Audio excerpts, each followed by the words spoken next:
রেস্টুরেন্টের মতো এই পাবদা মাছের ঝাল এই দিয়েই গরম গরম ভাতের সাথে খাওয়া হয়। পাবদা মাছ কেটে ধুয়ে রেখেছি, হলুদ,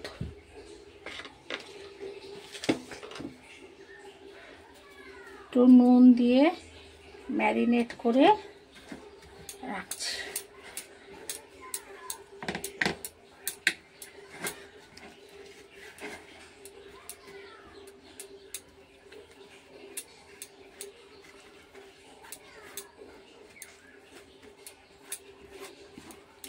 ভালো করে ম্যারিনেট করে রেখে দিই, 10 মিনিট থাক।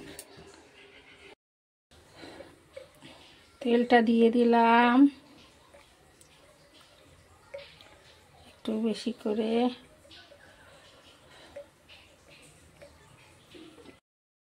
তেলটা দিয়ে দিলাম। আমার হয়ে গেছে, মাছগুলো একটা একটা করে ছেড়ে নেব, ভেজে নেব একটা একটা করে।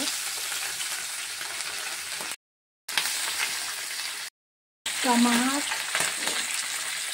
থাকছে, ঢাকাটা দিয়ে দিলাম, থাকছে বলে। মাছটা ভাজা হয়ে গেছে, তুলে নিচ্ছি। মাছটা হয়ে গেছে। রকম সর্ষে পোস্ত আর কাঁচা লঙ্কাটা আমার বাটা হয়ে গেছে। সামান্য একটু জল দেব, দিয়ে গুলে নেব। ভালো করে নোংরাটা তলায় থাকবে, উপরের জলটা দেব। এর মধ্যে একটু হলুদ আর নুন দেব। এটার মধ্যে একটু জল দিলাম, উপরের জলটা আস্তে করে দিয়ে দেবো, নোংরাটা না। হলুদটা দিয়ে দিলাম, নুন একটু দিয়ে দিলাম, কাঁচা লঙ্কা দিয়ে দিলাম। যেরকম ঝাল খাবেন সেরকম অনুযায়ী লঙ্কাটা দেবেন। দিয়ে দিলাম পাবদা মাছ ভাজাটা। পাবদা মাছ ভাজাটা দিয়ে দিলাম।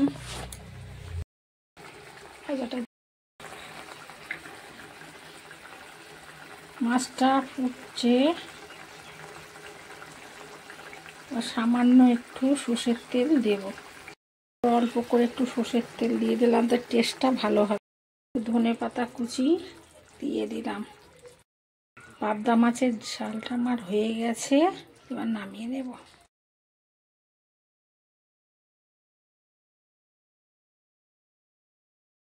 কি মাছ তোমরা বলতে পারবে? তোমরা কমেন্টে জানিও এটা কি মাছ বন্ধুরা।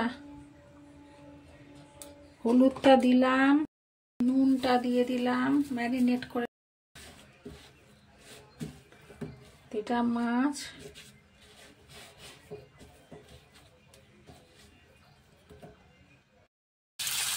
মাছটা ভেজে নেব। মাছটা ভাজা হয়ে গেছে, তুলে নিলাম। ওই তেলে আমি একটু কালো জিরে দিয়ে দিলাম, কাঁচা লঙ্কা একটু দিয়ে ভালো করে নেড়ে জলটা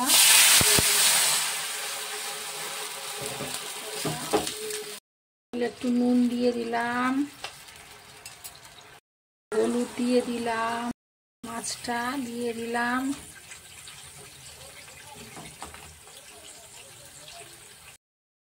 ধনেপাতা কুচিটা দিয়ে দিলাম। হয়ে গেছে, এবার নামিয়ে নেব। কালো জিরে কাঁচা লঙ্কা মাছটা আমার কেমন লাগলো জানাবেন। চ্যানেলটাকে লাইক সাবস্ক্রাইব করবেন।